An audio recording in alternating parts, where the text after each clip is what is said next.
Hello everyone, welcome to IdeaVox Creations YouTube channel, and in this tutorial I'll show you how you can add a beautiful section divider on your website using the Elementor page builder and the PowerPack add-on for Elementor. As mentioned, since we'll be using the two plugins, make sure you have the Elementor page builder and the PowerPack add-on for Elementor installed and activated on your website. If you do not have the plugins, you can find download links for both the plugins in the description box down below. To add the beautiful section divider, go to the page where you want to add the section divider and open it using the Elementor editor. Now look for the divider widget. Make sure you see the double P icon at the top right corner of the widget. That means PowerPack's divider widget. We'll be using this one for this tutorial. Here you can simply drag and drop it on the page wherever you want to add it. As soon as you'll add the widget, you will see the default divider showing up. Let's see how you can customize this.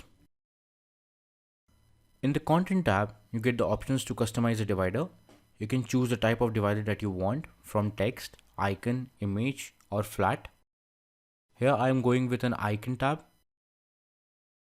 Next, you can also change the alignment of the divider. Here I am going with the left alignment. We have made all the content changes. Let's go ahead and see all the styling options that you get with the widget. Here you get two separate subsections, divider and the icon.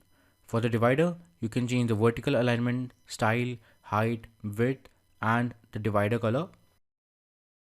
All the options here are pretty standard, so you can go ahead and customize them to match your website's design.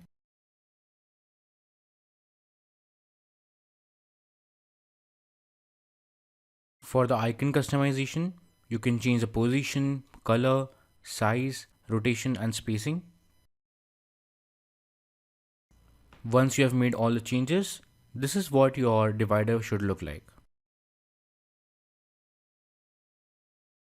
Let me know what you think of the PowerPack's divider widget, and if you have any questions, do let me know in the comment section down below. And if you found this video useful, please leave a thumbs up and subscribe to our YouTube channel for more Elementor related content. Thank you for watching.